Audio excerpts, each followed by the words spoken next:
GTA 6 pourrait coûter plus de 100 euros et l'industrie n'attend que ça. C'est-à-dire qu'en fait, eux tous, comme ils sont, ils espèrent une chose actuellement, c'est que GTA se passe vraiment ce cap-là pour pouvoir proposer exactement la même chose, c'est-à-dire des jeux qui dépassent les 100 balles. Et en réalité, si GTA le fait, on va pas se mentir, beaucoup d'entre nous vont tomber. Ça justifié par certaines choses. Les GTA, ça prend 24 milliards d'années à sortir entre eux. Il date de quand GTA 5? 10 ans? GTA 5 est sorti à la période de la PS3.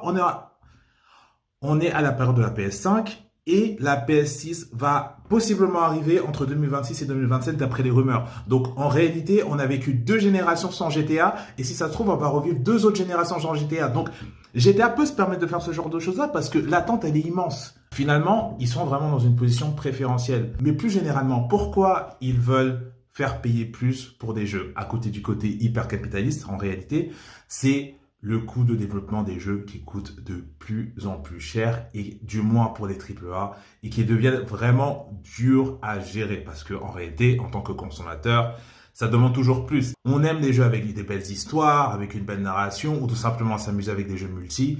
Mais ce qui est sûr, c'est que ce qu'on kiffe aussi, c'est voir des véritables avancées technologiques dans les jeux vidéo. Et donc, c'est forcément des choses qui coûtent de plus en plus cher d'en prendre plein la face à chaque fois qu'on voit un nouveau jeu dévoilé. Par exemple, GTA 6, là, la rumeur, c'est que le coût de développement du jeu serait de 2 milliards. Vous vous rendez compte de ce que c'est que 2 milliards? GTA, j'ai l'impression que tout le monde va un peu tomber dans le panneau parce que c'est GTA. Mais est-ce que les autres seront capables de vraiment suivre la cadence en vendant leur jeu à 100 balles? Parce que, on va pas se mentir, il n'y a pas beaucoup de jeux où on va vraiment se dire qu'on est prêt à payer autant pour pouvoir y jouer. Donc en soi, c'est un développement en réalité de plus en plus logique, mais aussi qui est assez inquiétant dans la vie de joueur parce que si on commence à vendre des jeux à 100 balles, on se dit que ça devient de plus en plus une manière de se divertir qui appartient à des privilégiés ou à des adultes en réalité. C'est-à-dire qu'acheter un jeu à son enfant qui coûte 100 balles,